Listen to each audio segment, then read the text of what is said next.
Hi, welcome to my video. This is Anything to Wear, and I talk all things fashion. And I also have a book club. My book club is called Left on Red, and I've been running it for a little over 2 years now. I mentioned in my last video, which was all about 2026 like chic girl trends, that we're gonna see a lot more people interested in building or joining intellectual third spaces. You know, anywhere where you could learn something, grow your brain, or just like disconnect from your phone. And I figured with everything that I've learned from running my book club for the last few years, I thought it'd be really helpful to give you guys like a mini guide for how to start your own book club in 2026.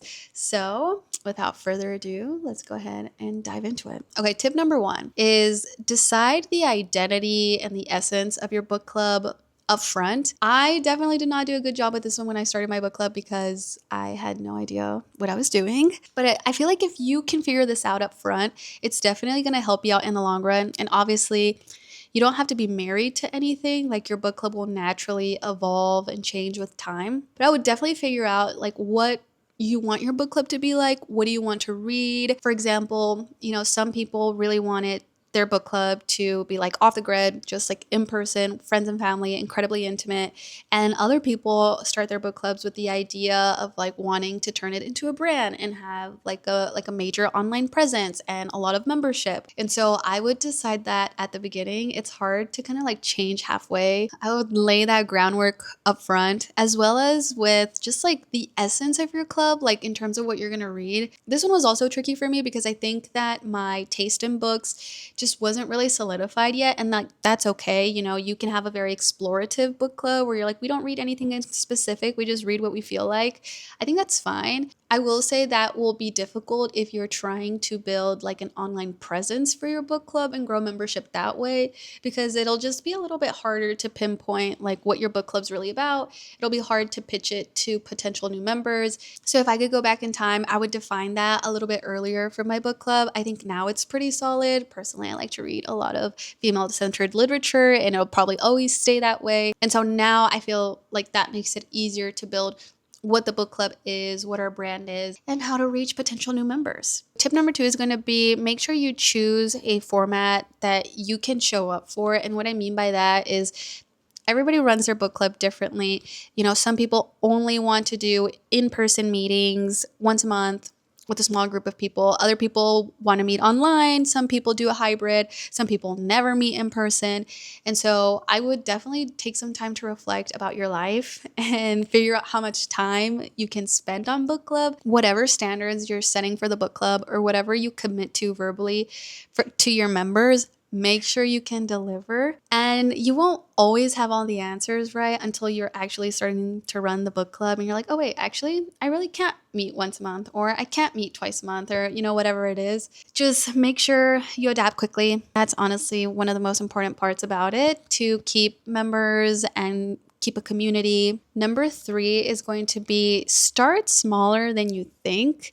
So even if you are the person that's like, I want to have a huge book club and I want to have all these members, definitely start small. Start small. I think when you get into a space where like you're starting to host book club meetings for anything more than like 13 to 15 people, it starts to get really hard. Very, very difficult, because at that point you kind of turn into an event coordinator, because I think with a group that big, it's really hard to make like reservations. It's really hard to host that amount of people at your house. I would just be really realistic with the resources and the time that you have. That is hard. Running really, really large book club meetings on a monthly basis, that'll take it out of you. Trust me, baby. I think I'm definitely moving into the space where I want to build the presence of the brand online so that we can build more of like a digital community where we can talk about the book, and then be realistic about potential in-person meetings where we always know that group is going to be small and it's going to be like first come first serve, type of situation. But if you're the person that's like, no, I want to run an event, I want my book club to be this huge meeting every single month, just know you gotta love that part. If you don't love that part, then I recommend sticking small and starting small regardless of who you are. Number 4 is probably one of the most important tips on this list, and it's going to be pick a starter book for your book club that is approachable. Like for me, I know my taste can be a little bit wonky, and so yeah, I know sometimes what I'm really, really passionate about isn't always everyone's cup of tea. I have some like guiding genres that I think would be good for starter books if you're open to trying different types of literature. First one is definitely mystery. Mystery is incredibly fun to dissect with a group because everyone has theories or opinions about the way mysteries unfold. 2 would be like collections of short stories, and I'm starting to think that that's really approachable because everyone will have like their favorite story or their favorite character throughout these different stories, and I think it just opens the door to really exciting conversation. Last one is just like popular fictional literature. Everyone loves fiction, and popular titles are popular for a reason. So I would put like my book snobbery to the side and maybe pick a starter like that. And then a couple other like traits in a book that I think are good to keep in mind for a starter is just like length. Make sure it's not anything like super long. 2, that it's not too experimental. Like I was saying, my taste can be a little bit wonky at times. So just stick to something that's not too crazy. And 3, obviously something that is very emotionally engaging, you know, something that'll give people like a strong response and you want to really unpack it in person. Okay, tip number 5 is pick one home base and stick with it. When I first started the book club, I wanted to be on Instagram, I wanted to be on Fable, I wanted to be on book club, like just everywhere. And that doesn't really work because it kind of just confuses your members about like what platform to show up on. And then people will not really join a community or a space that they're not already familiar with.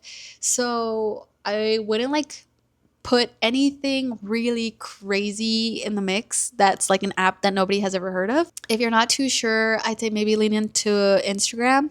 If I were to start over, I'd probably put more effort into Substack because Substack is a lot more like long form friendly, and more I find myself wanting to explore that space just in general, even outside of my book club. So if you think you're a yapper or a writer or will kind of like the option to create long form, then I would heavily consider Substack because they have also really great like shareability and interaction functions. Number 6 is make sure that your first meeting is structured but not super stiff. Your meetings will change naturally, as will the rest of your book club, but in general, like the structure of my meetings have stayed pretty similar throughout the last few years. My book club 1 always starts with some kind of icebreaker and introductions because that gives new members a chance to get to know everyone and kind of get a little bit comfortable before we really dive into the nitty-gritty of the book discussion. So I usually allot like 30 minutes for people to like show up and mingle, and we play a game and introduce ourselves. And then we move into the bulk of my meetings, which is the discussion. Typically, we talk for like an hour. Yeah, I'd say about for an hour. And then we finish off with choosing our next book. You know, everyone runs their meetings differently. So I would just think about like, what's the part of the book club that you think will be the most fun for you? Is it the mingling? Is it the game? I would take some time to reflect about that. Okay, next tip. I've been saying a lot throughout the video, but let your book club evolve naturally without trying to get it too perfect, because you're gonna figure out what works for you. You're gonna figure out what works for your members as time goes on, as more people join, as people leave, like you'll figure it out. And I don't think that ever really stops. Sorry guys, my microphone died, so if anything looks or sounds different, that's why. I honestly forgot what's the last thing I said, so just remember that things will change. And that's okay. And you'll figure it out. My book club has changed a ton in the last few years and will probably always continue to do so. The most important part is, as long as you're enjoying yourself and as long as you're reading, that's okay. You got yourself a functioning book club. Okay, and the last tip that I have for you guys is more so, again, for the people who are thinking of building like a book club brand and growing online. And it's that the most successful book clubs are the ones that foster connection. You're inviting conversation and encouraging curiosity, and you make it easy for people to connect with people. So whether that's like checking in every single day in your group chat or posting regularly or, you know, having virtual meetings for your online community, that's always going to really pay off. And as for in-person book clubs with large following, it's very much the same. Like, make sure that you have meetings where people get to meet people and genuinely show up as themselves, and you're super inviting and nice, and just always being a champion for inclusivity and treating everyone super nicely. You're going to be golden. And that brings us to the end of our list. So I really hope that this information was helpful for you guys. As someone who has been running a book club for a while now, please let me know if you guys have any questions below. I will try my best to help you guys out and give you guys any more information that you guys need. And if you by chance are looking to join a book club, even though you clicked on a video on how to start your own book club, please, please, please, you're more than welcome to check out Left on Red. Follow us on Instagram, check us out on Substack. It's a little bit smaller there, but it'll be growing in the coming time, okay? All right, guys, that's it. Bye.